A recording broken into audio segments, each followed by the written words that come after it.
Talking at our kids is easy, but it doesn't always reach their hearts. In this episode of Orthodox Christian Parenting, we dive into what it takes to move from surface-level conversations to true, deep heart-to-heart connection.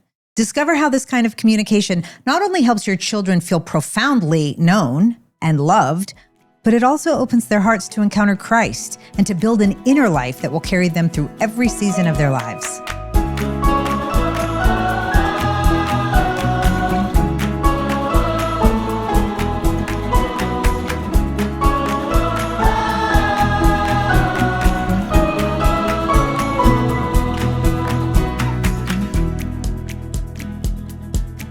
Welcome to Orthodox Christian Parenting, where we bring timeless wisdom into the everyday chaos of raising kids.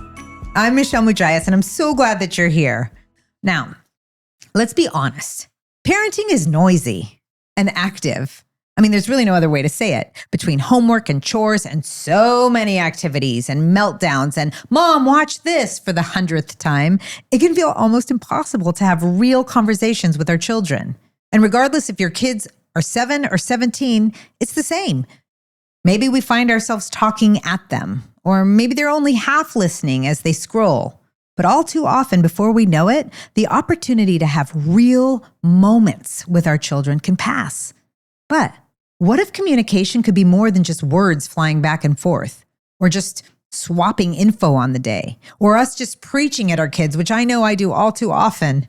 What if it could instead actually open the door to deep connection, where our children feel truly seen and profoundly loved and safe enough to let us into their world? Well, that's what today's conversation is all about. Learning to communicate heart to heart.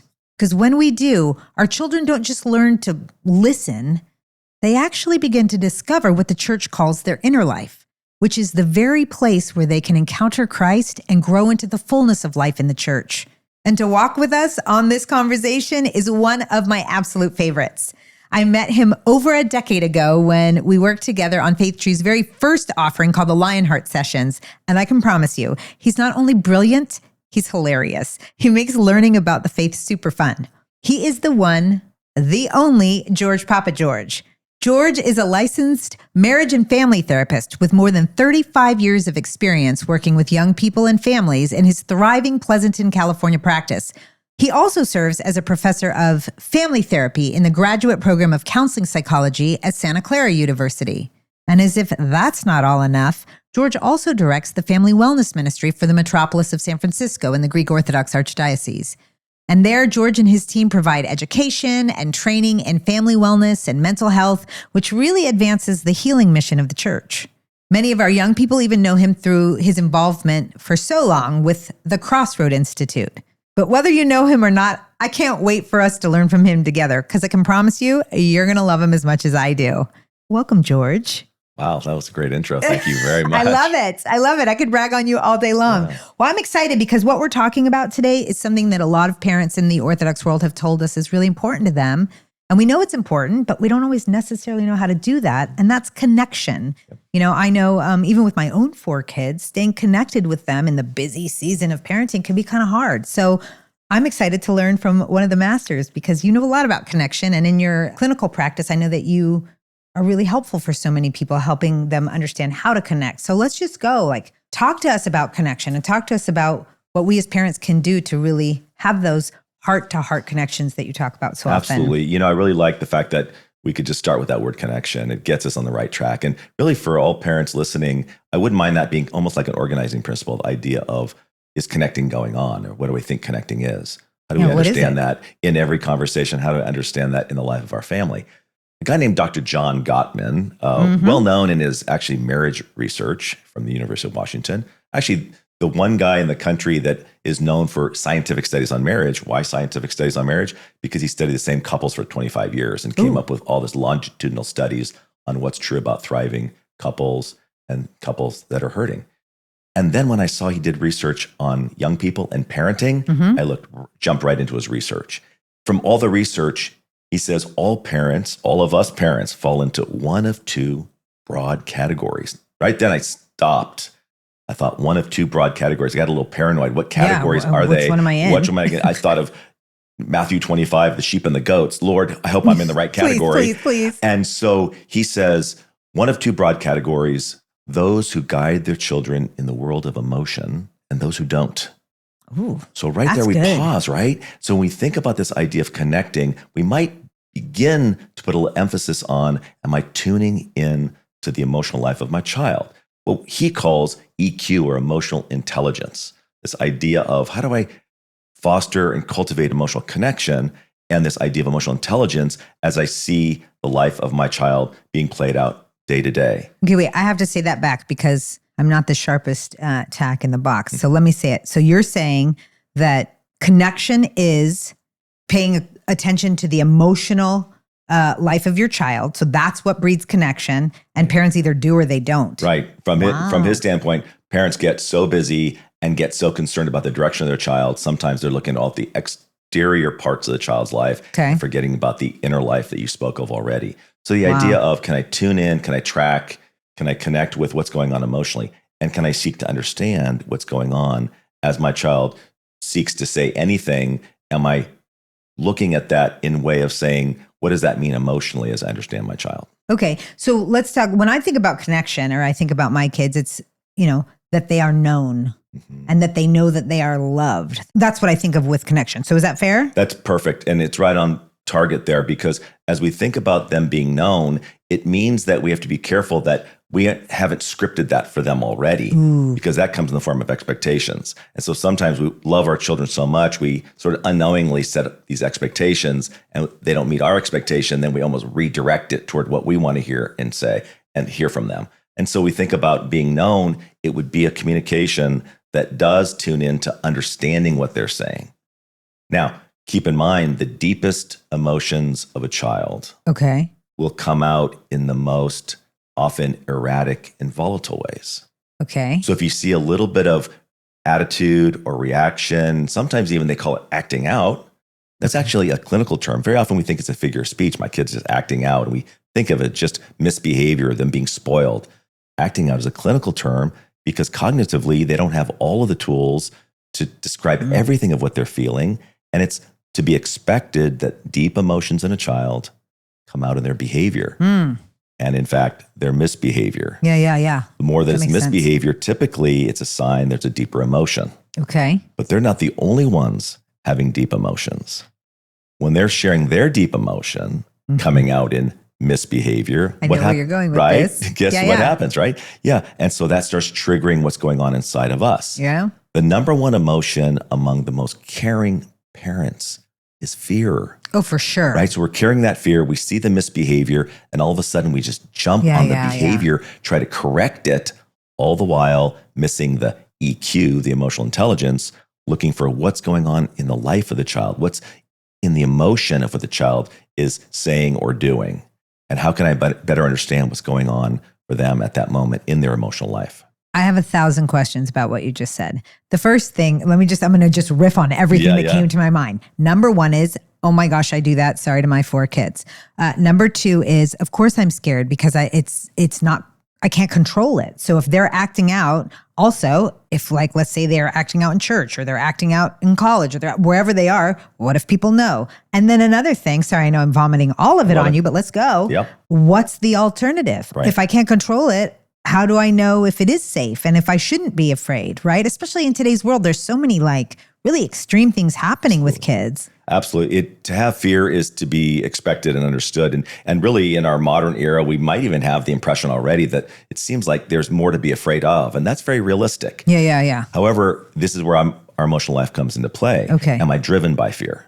Okay. Even the church fathers say, acquire a spirit of peace. Yeah. And thousands around you'll be saved or will be healed. I think of that quote by St. Seraphim Sarov as a great quote for parenting. Yeah, that makes Acquire a sense. spirit of peace. So in what way can I stay in peace, stay centered, stay connected to the Lord, stay connected to myself, know what I'm even feeling as I'm encountering that type of situation that starts triggering me? Now, I'd like to also say, we absolutely leave room in our parenting job for correction and guidance. Okay. Let's say this very simply: connect before correct. Oh, that's so good. Connect before correct. Absolutely. We see this true for any coach, any parent, any training session, any situation where you want to have very positive influence, you have to have connection with who you're working with. Here we're talking about parenting. In what way can I maintain connection while these very real and sometimes vulnerable emotions are going on? Being a teenager today is tough. I mean, anxiety and loneliness, questions about identity, it's a lot. And as a parent or a youth leader, I mean, we don't always know what to say or how to help.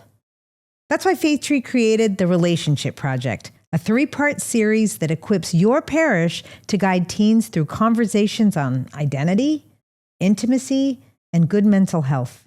You'll get videos, a leader guide, student workbooks, really everything that you need to lead meaningful Christ-centered discussions with your teens. So if you've got a youth group or a Sunday school class or just a small group of families, this is definitely for you. Grab the Relationship Project for your parish today at faithtree.org. Okay, so give me a practical, like what does that look like? Your kid does some wild thing, throws a tantrum, hits their sibling, something. Well, I like to use the metaphor of an emotional stethoscope. Ooh. And by the way, you could carry it with you at all times because they're invisible. Your child will not know that you're carrying it with you at all times. I like it. And so they come out with a wing dinger. And by the way, if they're in double digits on their age, they already have your number. They already know how to push the button. They already know how to get a reaction. Okay. That's right. That varies from child to child. Okay. But what I would say, whenever that thing comes out of them that is prone to trigger us, the idea of a stethoscope, I've never met a doctor yet who puts a stethoscope to my mouth. I've never had them, as I'm rattling on and everything I think and half what I'm talking about, the doctor knows I don't know what I'm talking about. That's right. And yet they never take it so literally that they put it to my mouth. While I'm rattling away with everything that's on my mind, they do what a doctor does. He has the healing touch where they put the stethoscope where it belongs, and that's on the heartbeat. I love it. So as my child, to your question, is showing up in all those sideways sorts of ways, and they have attitudes that start triggering us, remember the stethoscope. We're tuning into the heartbeat. Now, what's that? We're listening for emotional content. So they may say, I hate science. I think school's lame. And I think I should just be hanging out with my friends all day. We want to give our opinion and jump in and start correcting them. But instead, we might use the stethoscope to say, it sounds like school's not that inspiring right now. Now, notice what I do right now. Punctuation, period, not comma.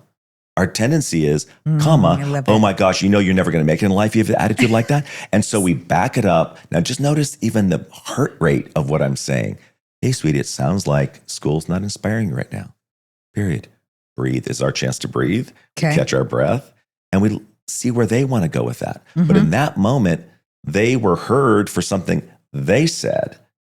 I let them feel connected with on where they're coming from, rather than giving them a commentary of what I think about what they said. I love that. Because then you get them, right? It's so important for our children to feel like, okay, mom or dad gets me. They understand me. And keep in mind, when we're talking about fear-driven parenting, we run ahead anyway. And so we would have just zoomed over whatever they were trying to say. We would have missed the message in that imperfect way they delivered it. We would have missed what they were trying to say. Remember, the heartbeat. We would have missed what's actually going on inside of them, because we didn't like the way it sounded and we started fearing what it's going to possibly turn into.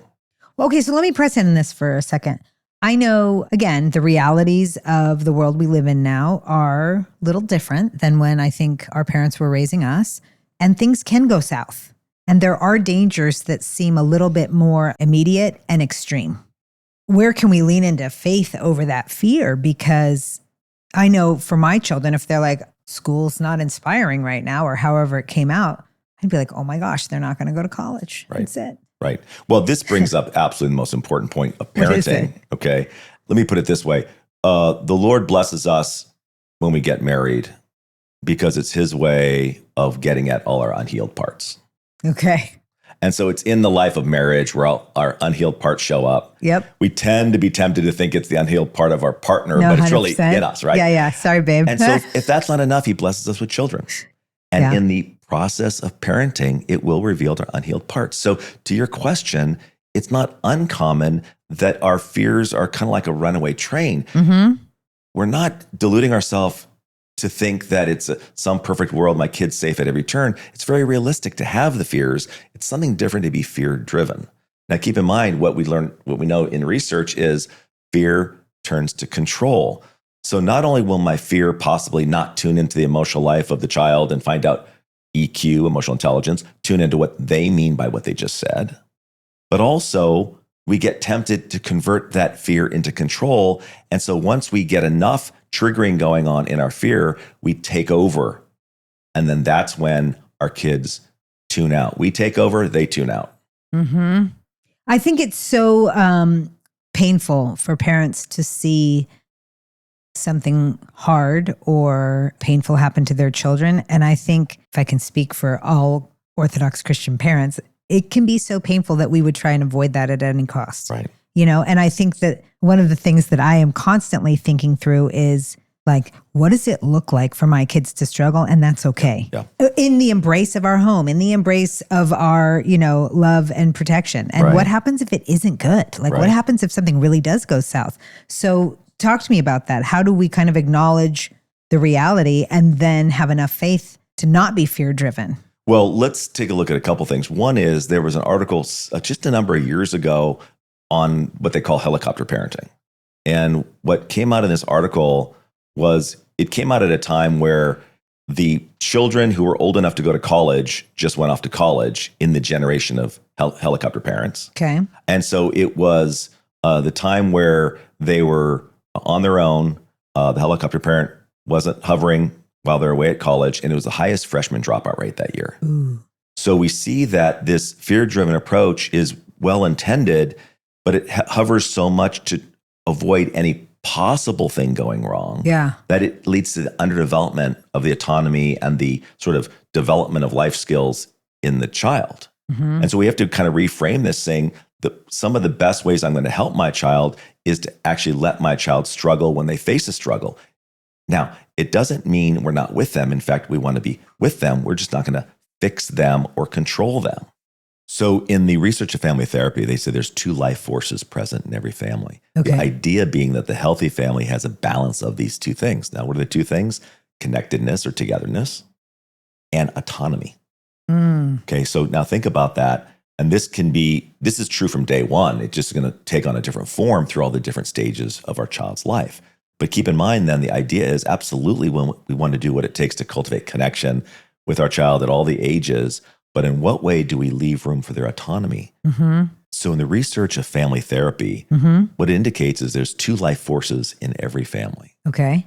And these two life forces, to be a healthy family, will have a balance between these two. Okay. Number one would be connectedness or togetherness. The other is autonomy. Okay. This idea that we look for a balance between, hey, we want to be connected as a family, but we got to give some breathing space. How is it that I let my child have autonomy? Mm-hmm. This is what we were speaking of a moment ago about if we're hovering too much, they won't have enough autonomy.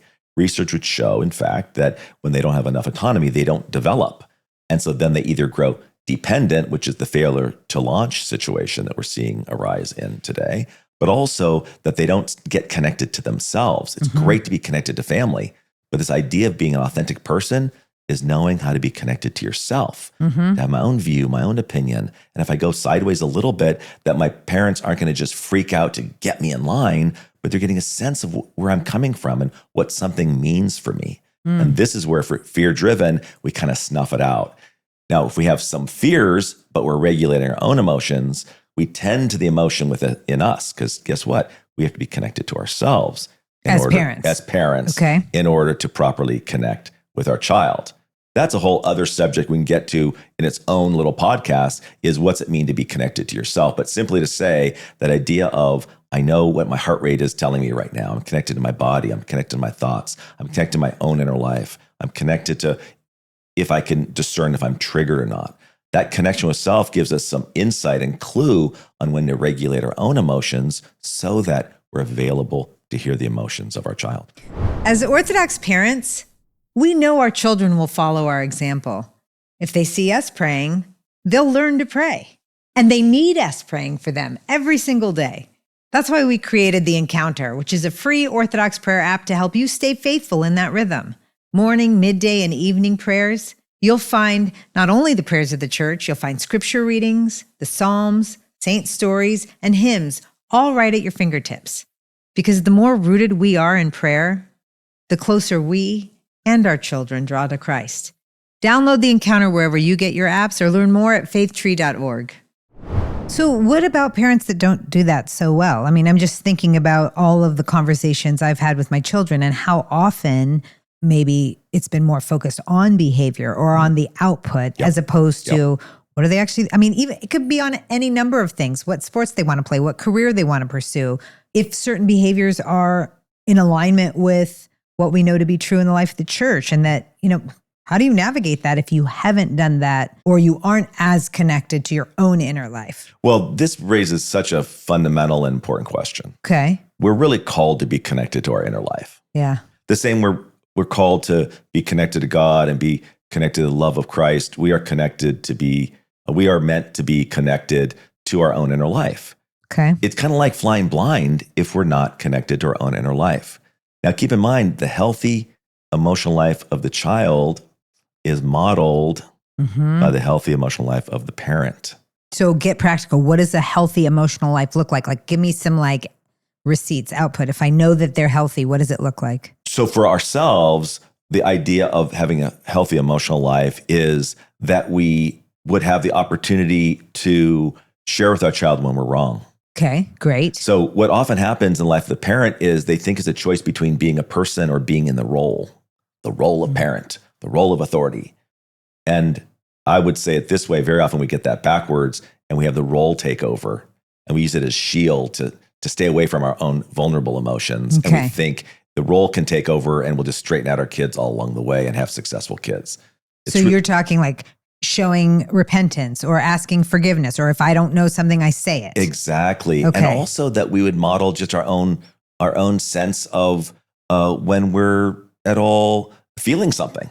If we say, I feel like you're on the wrong track, that's not a feeling. That's my opinion. Okay. A feeling would be, gosh, I'm realizing some fears coming up for me when you described what you did about such and such. Nice. And we actually own our own emotional life. We're modeling for them that the inner life is alive and well, not perfect, and doesn't mean without struggle. And in fact, that's what proves a healthy inner life is it has self-honesty. Even Socrates said, know thyself. The church fathers talk about that the path in knowing God is honesty about knowing ourselves. I like it because I feel like if you were to go to your kids and say, I have some fear around this, it's so not blamey and so not judgy that they actually might be able to receive it because they're saying, wait, why do you have fear? I trust you, your mom or your dad, and I want to hear your opinions. Well, I'm sensing these things might be a concern. But you know what a lot of us do as parents, I would say, especially when our kids are younger, is be careful, you're going to fall down, you're going to break your head, or your face is going to stick that way, or whatever the things are that we tell our kids. Right. No, you just got to the point we were getting at earlier, which is this idea of heart to heart. And what you just said was an example of them hearing from your heart. Yeah. And so when we think about that, again, stethoscope, good, we need to George. tune in, right, to our own emotion to share, hey, humbly, this is what's going on for me. Otherwise, if we don't do that, we are basically in the business of behavior modification. And there's no connection in that. It has to be heart to heart. And really, again, it allows a child to see that the caring comes from the vulnerable emotion within us. It's hard to detect caring when we're feeling controlled. Ooh, it's hard to really detect caring if we're feeling controlled. I like that. So is there ever a place to say, that's a bad idea, not safe, not doing it? Absolutely, but back to connect before correct. Okay. And so we want to find out, do we fully understand? Have we repeated back what we think we're hearing? We want them to comment on our perception of what they're saying. Because we don't want to take over once we hear that wrong idea that we think they have, then we take over and we start railroading it into some direction that soothes our nerves rather than them feeling understood. Very often, and keep in mind too, not all conversations have to have a beginning and end in that particular conversation. Yeah, it can be, wow, I think I'm understanding this. Let's get back to that. No pressure. Let's have an ongoing conversation about things. Yeah. But when we want to guide something, absolutely, we'd say, because then they almost trust our emotional life when we say, oh, I feel strongly about this. Let me run it past you. Yeah. Gosh, when I hear you say that, that really concerns me. I'd love to share a concern if I could. See, that has a feeling of, can I share it from my heart? But prior to our sharing, which is that's when we become the talker, did we do our due diligence on being the listener? And the goal of listening is not always agreement, The goal of listening is to feel understood. I actually feel like some of the best ministry in the church, it looks just a lot like listening, but it's not something that we do often in our culture. So give us some practical takeaways on listening. How can you know if you're rocking it as a listener? Right. It's a great question. Even the question invites us to self-awareness. Okay. So I like us to all dwell on the question. Like, how do I know I'm a good listener? Right. Saint Isaac of Syria says, to see yourself as you really are is a miracle greater than raising the dead. So we're prone toward a bit of self-delusion. We're prone towards seeing ourselves in best light and not really seeing some of the sides that we really need to look at. So I would say that to get a feel for if we're a good listener or not, I would say stay in tune with phrases like, is there anything more you want to say? Okay. Keep the skill of summarizing to ensure accuracy. What are you saying is X because of Y. And that's really huge because there are times with my children where I feel like I know exactly what they're trying to say. But when we have just a moment to say, wait, is this? And they're like, that's not what I'm saying at all. Exactly. Right? And going to the trouble of checking with them, they feel respected. Yep. And back to what you were saying earlier, they feel seen, they feel valued, because all the while, the ability for us to hear where our child is coming from gives them a kind of fills their tank that they're a somebody, they're a person, they're to be respected. They have thoughts and feelings that are worth something. Guess what? Self-esteem starts going up, and their sense of being connected to themselves goes up when we tune in to where they're coming from, and we with the skill of summarizing in that listening skill, we let them know that what they think and feel is important to us. One of the things that comes to mind when you say that is, in the eyes of God and the eyes of church, we all have equal worth, but we don't all have equal roles.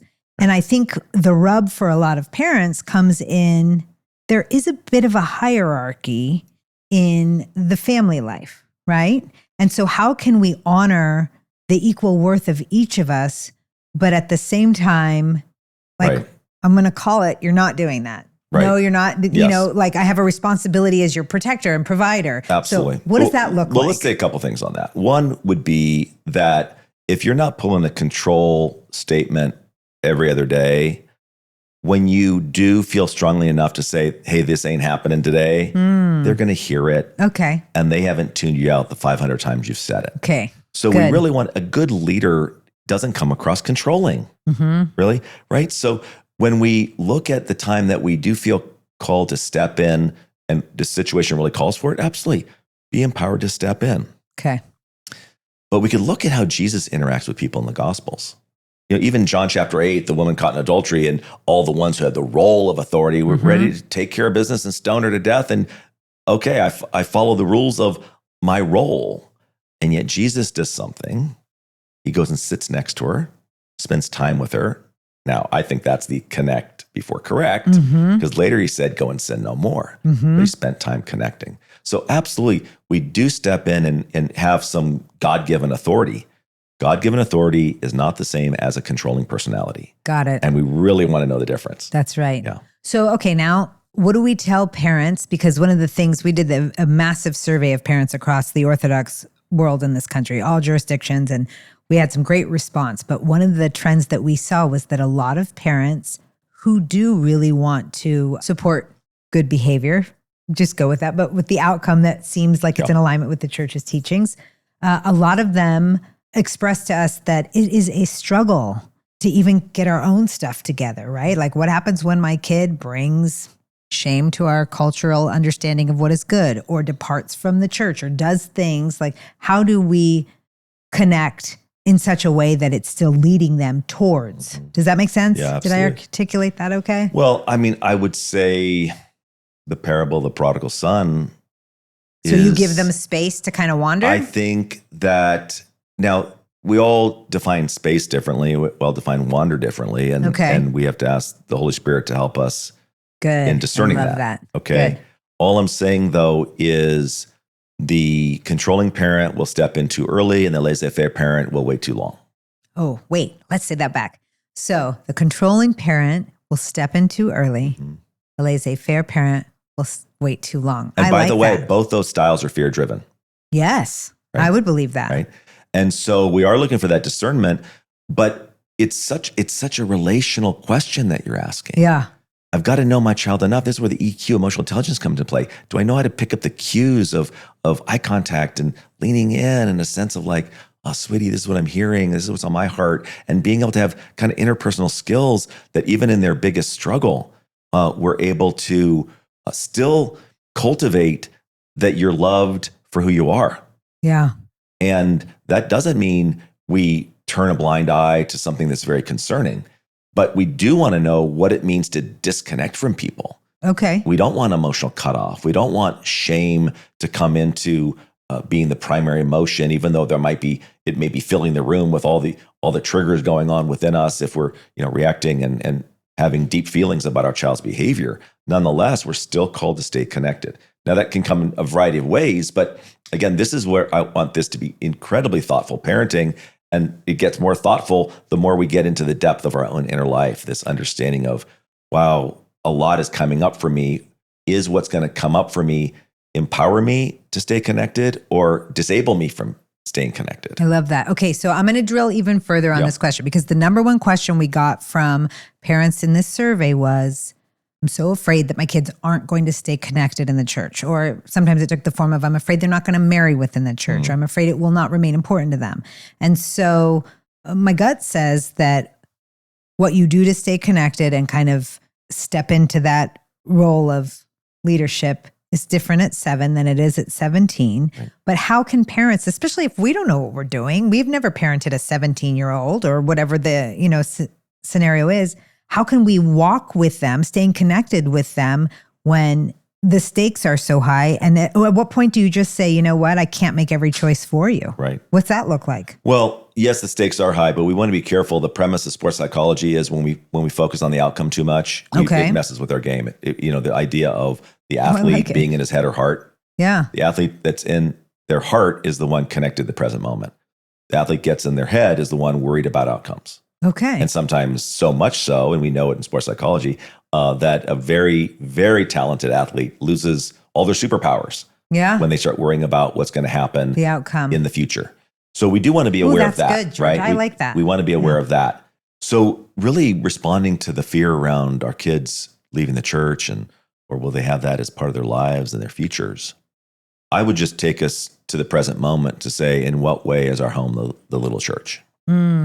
I love that. Right? Because the fathers teach us that the home is the little church. That's right. And how does that little church function? Well, if we understand the church and the beauty of the church, it would be where our children see that the life in Christ is something that is personally important to mom and dad. Mm-hmm. And that when we see dad or mom praying, they're praying authentically about something within themselves, that they're asking God for help and for mercy, that there be a way in which the Orthodox family isn't a museum, but it's a hospital where the incoming are always welcome. This idea, are we modeling an authentic faith that is about honesty and about injury within and how we turn to the Lord to help us in those times? I love when that. that gets modeled, our kids would absolutely see the value. Why would I ever leave connection to where healing takes place? So what does it look like if we had a really super connected kid?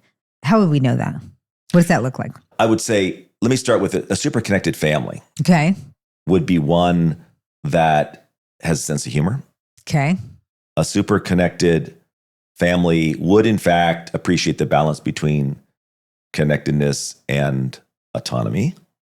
Okay. A super connected family would be when deep feelings come out, it doesn't just turn into reactions, depending on how that shows up in the personalities of the family. Okay, say more about that. Okay, so even in the recovery of the 12-step, it says principle over personality. Principle over personality. So there's certain principles like we want to hear everybody's view on things and we'd like everybody to feel heard, and we have that principle versus, well, we got this personality in our family and boy, they're a handful. I don't want to hear it. Yeah, or a parent, when they get emotional, all bets are off and everybody goes to their own room. Or when another parent gets loud, then we all know we can't say what we really feel. See, that's when personalities take over. Got it. When there's principles, then we really look for a Christ-centered principle, which is we value each other and we want to hear from each other. And that we have a sense that what's going on, as we said earlier, in the inner life of everyone is a priority. Yeah, great. Right. And so the connected child then starts to show a kind of personality that appreciates the balance of sense of humor, a time for prayer, a time for focusing in on the spiritual life, and then a time to focus in on time with friends. Like the appreciation of the balanced life, I think is how we get the connected child. I like that. I like the idea that my kids feel safe to come and tell my husband and I things, and that we're the front line of defense for them. If they need support, it feels that's a win. Doesn't it speak for itself that way, right? Yeah. And they even have studies in like functional families versus dysfunctional families. Yeah. They say the dysfunctional family has an unwritten rule of don't talk, don't trust, don't feel. So just clamp it down and behave. Yeah, right? interesting. And so this idea of us being healthy families, we get to breathe, we get to feel, we get to exhale. And again, in all the different stages of a child's life, they have so much going on in their inner life. We could talk some other time about just the inner world of what I call from playground to battleground. Ooh. The mind of the child earlier than ever starts being a battleground where they have self-doubt and they sort of turn on themselves. Now, we can't always see that visually, right? But then when we jump on with all kinds of correction and not sensitive to the already possibly unkind to themselves, then it could be overwhelming. And then we start seeing symptoms in children. Interesting. But it makes so much sense. Especially now because we put devices in their hand and the whole world is at their disposal to tell them that they're not good enough. Exactly. So very often, if you will, the virus is sort of the not good enough bug they get bit by. Yeah. And then social media is the super spreader. It just multiplies that like crazy. Yeah, totally agree. Tell us practical steps that parents can take in the busyness of everyday life to kind of really cultivate that connection. I'd love to talk a little bit about communication killers and communication cultivators if I can. Yes. Yeah. So I would say honestly, it makes me laugh because we're so prone to it, but a common communication killer is what I call lecture mentality. Lecture mentality. Yeah. Lecture mentality is based on the premise, the longer I talk, the more they will listen. I'm so guilty of that. And Okay, so wait, say more. It's the killer. It's the killer of many a family meeting. Okay. And so the idea is when we get in lecture mentality, it is proof that we're in fear. It is proof that we're transitioning into control. Did we get it in there enough? Right. Yeah, and so, And so we're believing that, and this is what's so ironic and kind of dangerous in a way. The most important messages mean the most to us, but sometimes trigger all of this kind of approach. And now it's getting wasted because they're 4 or 5 seconds into lecture mentality and they're not going to hear anything. And if they do, they don't hear the message. They read the demeanor, and the demeanor is sort of coming down. It's not a come alongside. There's a great Greek word in the Gospels, prodigal, where Prodigal. Yes, it's good word. And it translates sometimes as paraclete. It's coming alongside. Like a paramedic is the medic that comes alongside. Okay.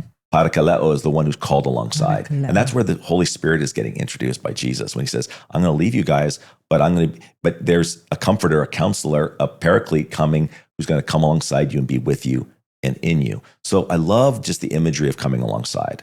And so the lecture mentality. At any age, George? Yes, absolutely. At any age. Absolutely. Okay. At every age. Okay. And I would say, free marital advice, absolutely recommended for marriage as well. Yeah. And keep in mind, and this is where our own self-awareness comes into play. Often we have some success when our children are in single digits. Okay. Connecting makes sense to us in many ways. Once they hit double digits, 10, 11, 12, then very often we start saying, it's the adolescent age that disconnects us. What I find is that we actually start bumping into more of our issues the more autonomous they get.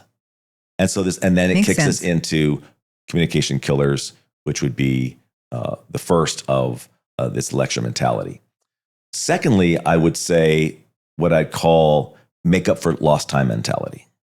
And that is all the talks I haven't had with my child, and now I'm realizing I should have had with my child. I mean, that's a big piece of it is like, did we do our job? Are they ready? Are they okay to be autonomous? And so to do the make it up for lost time mentality, it would be, I'm going to have all the talks we didn't have in a 1 hour talk, an hour before the prom. Verbal Right. That's right. Okay. So, and then the other, I would say, and this is very common, understandable, but common and problematic, is problem-centered communication. And that is the talks I do have when I do speak up. It's around crisis Issues, correction or criticism. And so we want to be aware of the fact of what's the ratio of positive to negative when I talk to my child. Is there a number?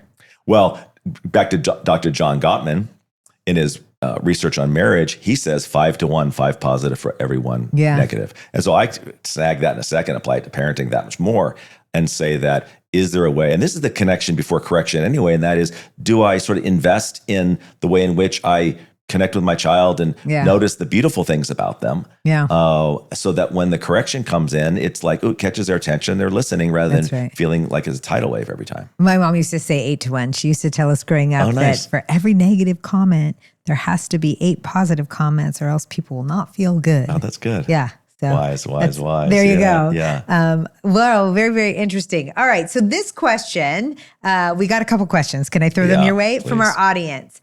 And this is one that came from Amy, and she is a mother of 2. And it says, how can we repair communication when it's been broken? Like when we've raised our voice or brushed off our kids or missed the chance to listen well. Right. Good question. Well, Amy brings up a great question, and potentially even where we're aware of where we've gotten it wrong. I mean, the scriptures do say love covers a multitude of sins. Yes. So we do need Thank God for that. be thankful for the grace that's given and the power of love. I would say the present moment is what Amy and you and I are all looking for, and that is the beautiful thing that can happen in the present moment does a lot of repair.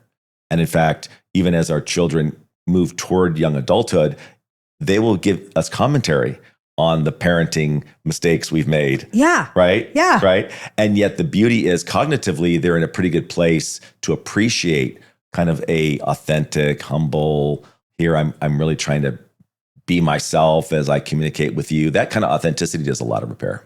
Nice. Is there ever a point where it's too late to have good communication with your kids? Well, it's never too late to have good communication. So, it's like someone who's eaten junk food all their life. Is it ever too late to have good nutrition? It's never too late. Now, certain things there may be damage to work with, but it's never. So I'd say, again, present moment, it's never too late to do the next right thing and to offer something, beautiful and available. And keep in mind, just like we'd say, it's never too late to work on our own issues. It's never too late to get more healing from the Lord. So as we do that, the life of the family got a lot of facets to the life of the family, where different people have different injuries for different reasons, with different personalities. And the way in which we bring health to that and leave space for people to be people really allows a lot of healing to happen. Okay, one more question. We only have 2 minutes left. So this question comes to us from Alexi, who wrote in, I have no idea how to talk to my kids. I don't even understand what they talk about. 6, 7, and 41, and skibbity. Oh my gosh, my kids use all those words. I don't even know what they mean.